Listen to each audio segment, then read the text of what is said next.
questions, I just want to make a comment on something that Mr. Germany said earlier today and also in the Senate hearings. You mentioned that complaints about voter fraud and voter suppression are similar, particular in Georgia. That is something that is particularly offensive to folks who have, there's been a history of voter suppression in this country. I mean, it led to the Voting Rights Act, and for folks who actually lived through the civil rights movement, we know that there's a well-documented history of voter suppression, whereas voter fraud is mostly a theme that has been pretty much promoted by Republicans that consistently lacks evidence. So I would just encourage you to think about that as you continue to say that in meetings and hope that you would not. My first question is, we know that the voting by absentee balloting is definitely a difficult, I think it's a difficult process. There's a lot of hoops you have to jump through. There's a lot of areas where you can get tripped up. And if you don't actually track your ballot in the system, then you easily could not have your vote counted.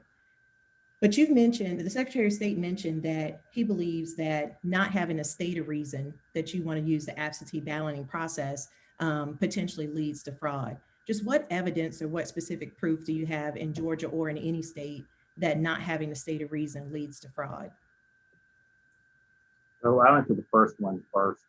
What I was referring to is what we saw after 2018 and what we're seeing after 2020. And I'll just speak for myself, what I saw, because I was in the same place in both of them. We saw people making complaints saying, oh, this happened to me, this was my experience, and that's voter suppression.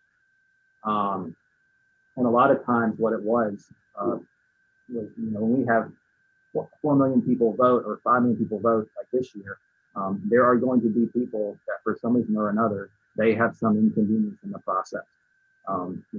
Their information might not be up to date. There might be an error at the polls by the poll workers who are only human. And so what we saw after 2018 was people saying, oh, this happened to me, and this was suppression. And then what we're seeing after 2020 was kind of the same fact pattern. We're saying, oh, this happened to me when I went to vote, and that's fraud. And so that's what I was referring to. And I think we need to be careful, like you said, of minimizing any of those issues. But by throwing stuff out that's not either of those issues, that's basically what we do. And I do think both sides are guilty of that. And I think that's what we've seen. That's what I've seen at least, in my position here.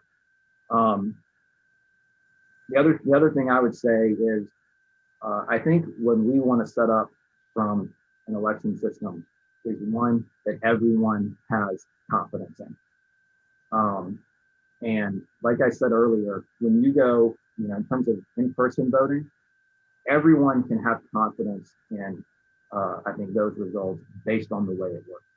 Absentee voting is harder because of what it is. Now, that doesn't mean that there's widespread fraud there, and that's not what we're saying. But you guys don't have to have widespread fraud to make a change. I think what you should look at is what provides confidence to people. We're in a state where I think we're going to continue to have close elections, and we're going to continue to have very spirited, I think, responses on each side. And when we have a really close election like we did this year, it's really some of the processes, and a lot of election stuff are set up like this. The processes are designed to promote confidence. And we need to make sure all of our processes are set up that way.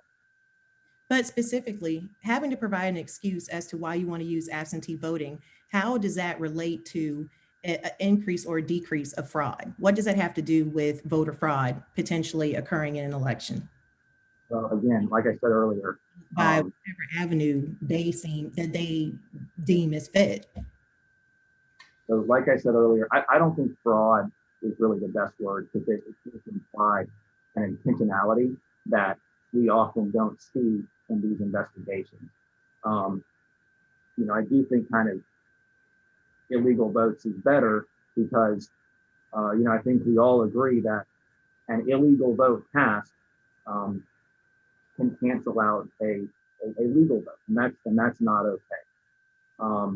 And you can cast an illegal vote if you no longer live here and you're eligible and you're not eligible to vote, but you vote, that's not allowed. Now, you might do it completely innocently. You know, it might not be intentional. We're investigating people who voted both absentee and in person. And some of those, it seems to be completely innocent, where it's, you know, a lot of times older people who were maybe confused and thought that there was a different election. So I don't want to call that fraud, but it's still not allowed.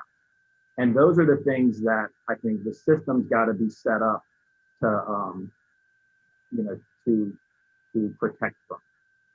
Okay, so to be clear, none of that has anything to do with providing a reason as to why you would want to use absentee voting, but I'll move on.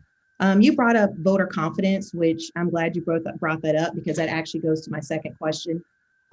We know that there's no proof that the Dominion voting machines were hacked in the November election, but we did know about the vulnerabilities of these machines before we got them.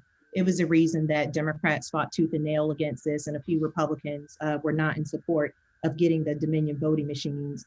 And a lot of us really were advocating for hand-marked paper ballots because obviously they can't be hacked. We're in a situation now where we run elections and then we check on the back end to make sure that machines were not hacked. But I don't even know what we would do if we were to figure out that they had been hacked. I do think that, you know, some of the reasons that we're having these committee meetings is that a lot of folks, their preferred candidate was not selected. Trump did not win the election. And so I think that the sheer vulnerability of the machines that we already knew about them before we got them, definitely gives people something to rely on when they don't get the result that they want in an election. Has there been any talk or any support from the Secretary of State's office about reconsidering going to hand-marked paper ballots?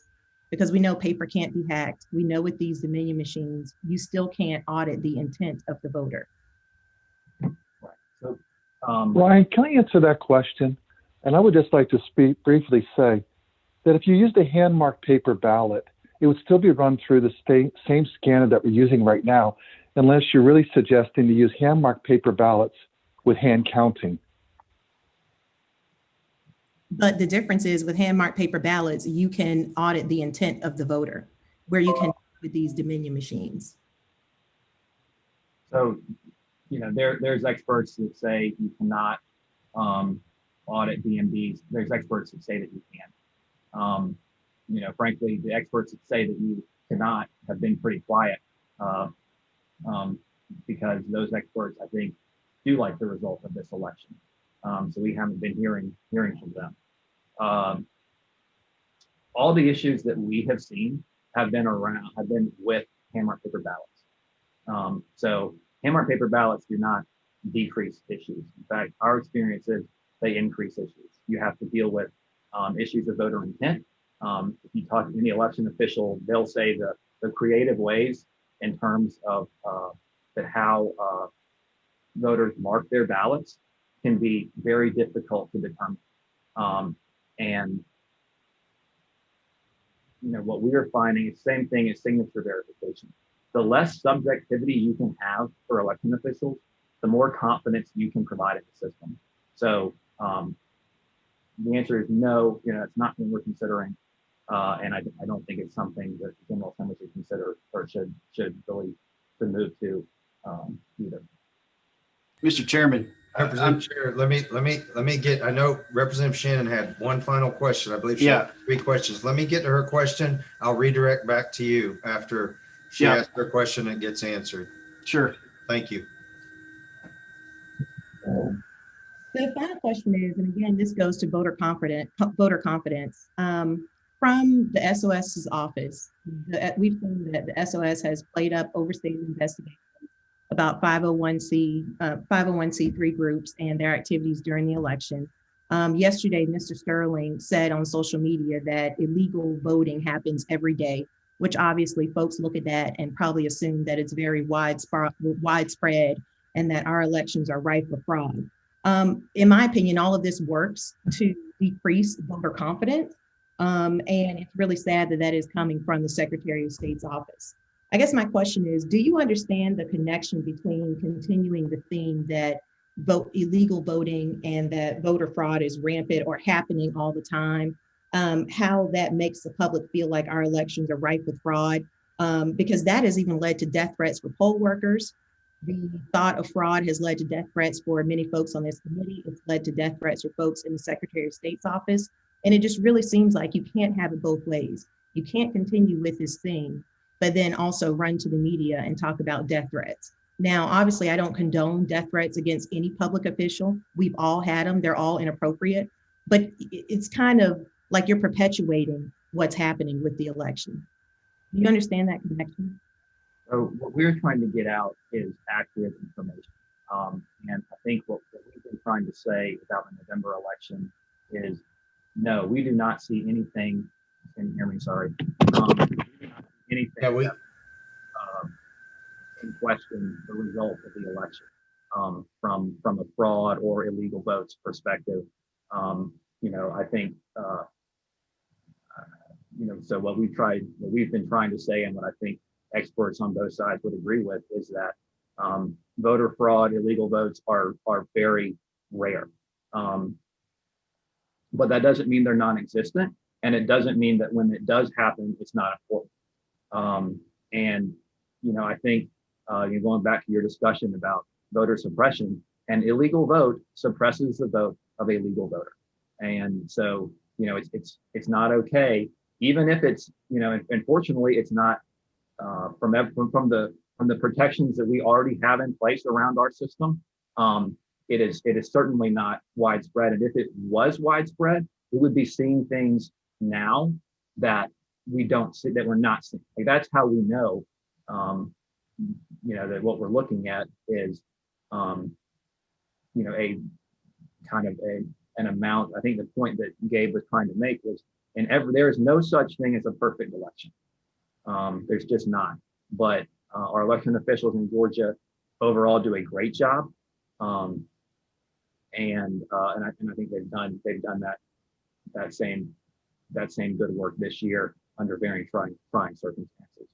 Right, and just to close, you're making my point, which is just that there has not been any proof of widespread fraud. We know that. I do not for a second believe, with the way that Republicans have over and over talked about voter fraud and how we need to crack down on it over the years, I don't for a second believe that if there was actual proof of fraud, that you wouldn't jump on it. I mean, I just don't believe that. So that's one of the things that gives me confidence that there was not widespread fraud in this election.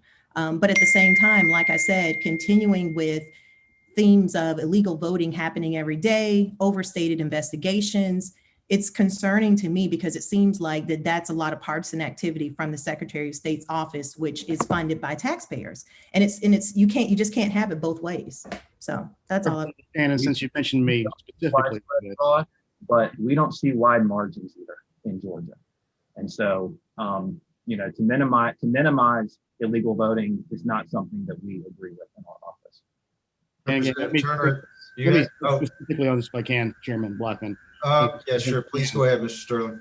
Sterling. Specifically yesterday, it was illegal voting because there was a woman I bought my house from, and I had the evidence, and I'm following the process to go to Fulton County and challenge her ability to cast a legal vote because she signed an oath saying she lived in my house and could vote there. And that's just a specific example of it. And the whole point that Mr. Germany has made and Mr. Secretary has made is that there is always some level of illegal voting that occurs. We always have to work very hard to put up enough guardrails to stop that from happening. And we have specifically said, I remember in some of our early press conferences, I said, there is absolutely, we're going to find illegal votes because you always do. We have absolutely said, we've seen no evidence of widespread fraud, as Mr. Germany has pointed out and the Secretary has pointed out.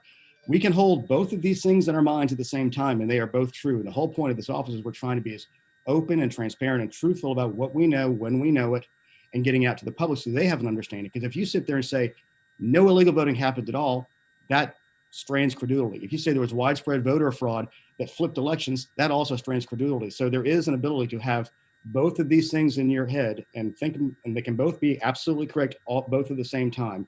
And that's where reality lies. Right, but Turner. Let me just close with this. I think that no one is saying that you are saying that there's absolutely no fraud in elections. What we are saying is that there may be attempted fraud. It looks like our system captures that. But when you jump from there is illegal voting happening every single day, that makes people think that elections are ripe with fraud. And that is the reason that we are in this situation right now, which is that folks' preferred candidate did not win the election. So now people immediately jump to proof of fraud and making up conspiracy. You're right. Mr. Turner, you had a comment? Yeah, I just wanted to kind of piggyback a little bit off of Representative Shannon's earlier comment about the hand-marked paper ballots. And just to clarify, I don't agree with everything that Representative Shannon has said, but this point is very key. Mr. Germany, how many hand-marked paper ballots were there in this election?